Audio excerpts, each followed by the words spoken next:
Now, while hyperbaric is generally considered to be a very safe modality that most people can experience without much of a worry at all, there are certain pre-existing conditions that may warrant either additional steps before clearing somebody for hyperbaric, or at least certainly a conversation before going into hyperbaric. And in this video, we're going to cover 3 more relative contraindications to hyperbaric oxygen.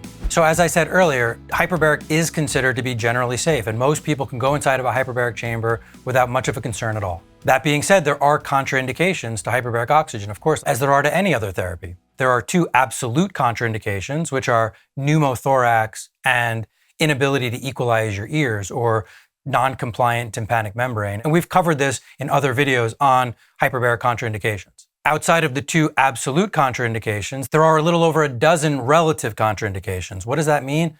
It means it's not a no, you can't go into a hyperbaric chamber. It means, listen, I need more information, additional information or additional testing might be warranted to clear somebody before they go into a hyperbaric chamber. We've done a previous video a while back covering 5 of the relative contraindications, and today we're going to add 3 more to that list. The 3 we're going to cover in today's video is optic neuritis, history of seizures, and then upper respiratory or viral infections. Again, in most of these cases, this person is going to be allowed to go into the chamber. However, a little bit more care is necessary, and potentially modification to their protocol will be necessary for a safe and effective therapy. Let's talk about optic neuritis first. Optic neuritis is literally the inflammation of the optic nerve. Some of the most highly metabolic active tissues that we have. In other words, it requires some of the most fuel and oxygen levels in order to produce the energy necessary to perform its normal function. As a result, the required amount of oxygen going to the optic nerve is very high. As we go into a hyperbaric chamber and we're increasing the oxygen levels and we're driving more oxygen into the system,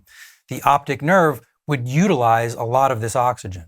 Oxygen is also a vasoconstrictor, meaning it reduces blood flow, and a lot of the vasoconstriction is necessary to actually protect the nervous system from getting too much oxygen. Under healthy conditions, while the optic nerve and the retina may actually benefit from the additional oxygen from a function standpoint, when somebody has optic neuritis, they already have a more inflamed and more sensitive nerve.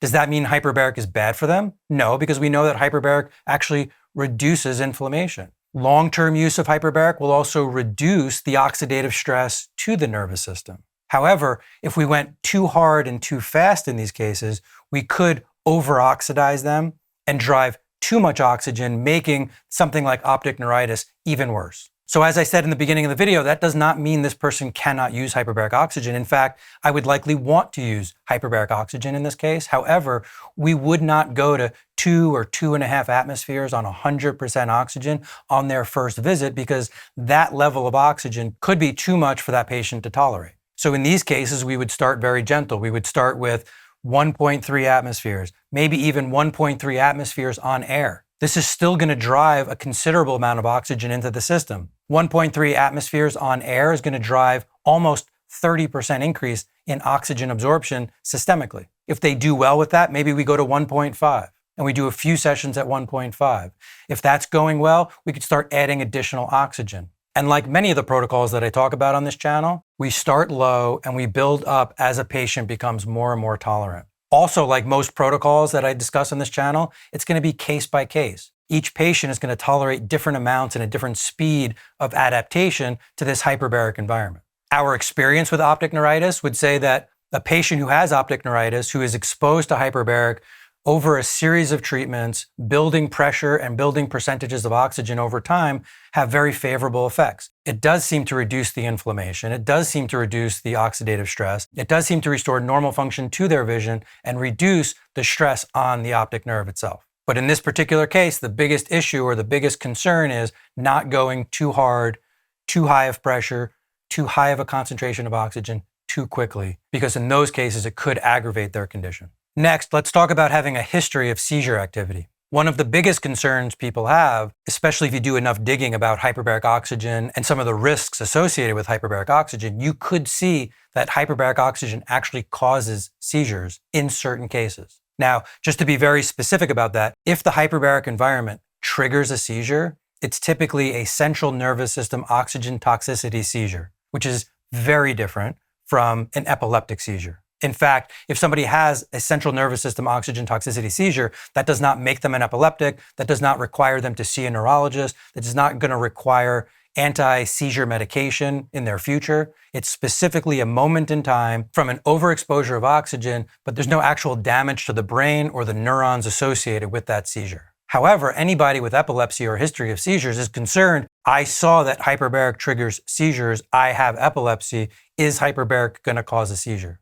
We'll get right back to the video, but real quick, I wanted to let you know that if you're new to hyperbaric and you're really trying to learn more about hyperbaric oxygen and its appropriate uses, I wrote a book, Oxygen Under Pressure, which is available on Amazon, and it goes into the details of what is hyperbaric, how does it work, why is it so powerful for so many of the things that it helps, and how do we use it appropriately and use it safely. And so if you're interested in that, we're going to add a link in the description below so that you can buy that book today. All right, now back to the video. And we've done an entire video on hyperbaric and seizures, so please take a look at that for more details in this conversation. But the summary is this. In order for a central nervous system oxygen toxicity seizure to occur, typically in a chamber environment, we're talking about 2 atmospheres on 100% oxygen or greater. Keeping that in mind, the majority of neurologic conditions that we treat or the protocols that we recommend for neurological conditions in patients are going to occur typically between 1.3 and 1.75 ATA. In other words, we keep almost all of our neurological cases below the 2 ATA threshold for where oxygen toxicity would occur.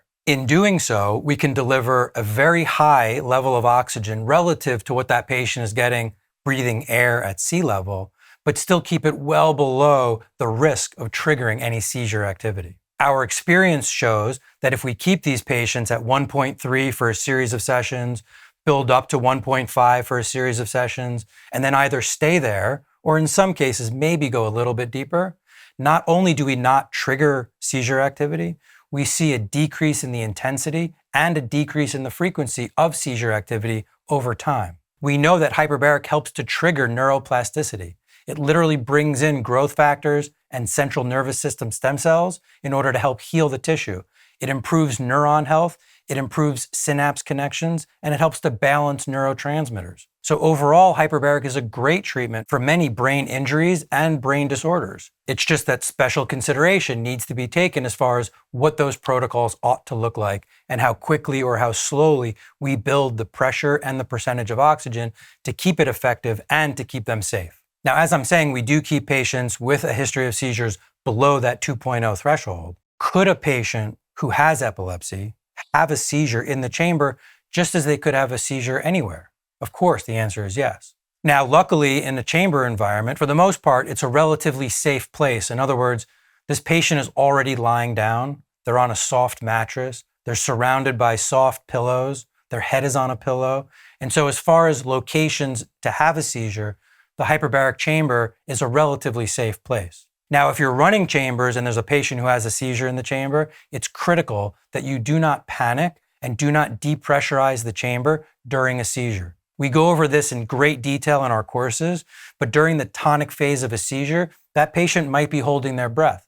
And if you decompress a chamber while a patient is holding their breath, you could cause a whole slew of other health issues. So it's critical that if there were a patient who had a seizure in the chamber, that the chamber operator not panic, wait till the tonic phase of the seizure is complete, and then slowly decompress the chamber once the patient is conscious and just breathing normally. But I do want to reiterate that if we keep hyperbarics within the safer ranges of pressure, like the 1.3 to 1.5, starting out on air and slowly building the concentrations of oxygen, not only should this be a safe therapy for someone with a history of seizures, we should see a decrease in the frequency and intensity of their seizure activity. Lastly, let's talk about upper respiratory and viral infections. Again, these people could be treated in a chamber and in many cases would be treated in a chamber effectively. Why? Because we know that hyperbaric improves immune system function. We know that we can increase leukocyte oxidative killing, in other words, making our white blood cells more efficient at actually fighting the infection itself. We also know that hyperbaric helps to improve or reduce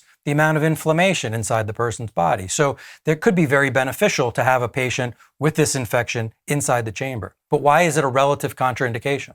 It's a relative contraindication because what we also know is that this person may be congested. They may have difficulty breathing. They certainly may have difficulty clearing their ears during the pressurization process. This is also true for somebody with allergies. Any congestion inside the chamber makes it much more difficult for that patient to clear their ears. Does this mean they can't dive? Not necessarily. It means that we have to be aware. We need to pressurize the chamber slowly and make sure that the patient is comfortable and equalizing as we're pressurizing. If the patient is getting pain in their ear and they're unable to equalize, then yes, now this is a contraindication to care. We have to depressurize the chamber and have them come back a different day. This is one of the reasons that communication between the office and the patients are so important. If you hear congestion in that patient's voice, a conversation should be had. Hey, do you have a cold? Are you having any allergy issues? It sounds like you're a little congested today. In which case, that doesn't mean you have to send them home. It just means, listen, it may be more difficult for you to equalize your ears today. You may not be able to equalize your ears today. So what we're going to do is we're going to start the session. We're going to pressurize slowly. And as long as you're comfortable in equalizing effectively, we can let you do the session today. But if for some reason you're not, then we're going to have to depressurize the chamber and we're not going to be able to complete your session today. It's just important that we're all on the same page. And lastly, with regard to infection, there's one more thing to consider. Is this a home chamber or is this in a clinical environment? And the reason I bring that up is if you're using your own chamber and you have some sort of infection, and as long as you're comfortable and you're equalizing, you're breathing well, and you're tolerating the pressure, there's certainly a great potential that hyperbaric environment could really help improve your immune system function and help you navigate that infection more quickly. In a clinical environment, you're now sharing that chamber with another 8 to 10 people in that same day. And so the question becomes, is this patient contagious? Is this going to be some sort of issue in terms of spreading the infection between patients? And that's just another reason why upper respiratory infections and viral infections are on the relative contraindication list. You need to weigh the benefits versus the risks in your clinical environment to decide how to best handle that for you and your hyperbaric center. So here are 3 more reasons why extra consideration is necessary in certain cases before going into a hyperbaric chamber. Please, if you haven't already, take a look at the one we did last time covering an additional 5 other relative contraindications, just so you could start to put together a list for yourself of who may or may not need some additional conversation or some additional testing or evaluation before going into one of your chambers. Thanks again for your attention, and I'll see you next week. As most of you know, I've been teaching and certifying people in hyperbaric medicine for the last few years. What was missing was a concise textbook on the off-label use of hyperbaric oxygen. There are a handful of textbooks out there. They're all exclusively on the 14, which are now 15, FDA-approved hyperbaric indications for hyperbaric use. There is not a single textbook out there on the off-label use, and most importantly, not a book that really goes into the detail of the mechanisms of action. You've seen my videos on mechanisms of action. You understand how important that is to me for you so that you could really understand where hyperbaric fits in this vast world of chronic illness. This book, The Art and Science of Hyperbaric Medicine, is just that. It is the official textbook that will go along with all the courses that we teach, but it's also a standalone book. If you're looking to learn more about hyperbaric oxygen, more about the indications, the contraindications, the off-label use, the mechanisms of action, this is the book that you're really going to want to get your hands on. So click the link in the description below and grab yourself a copy today.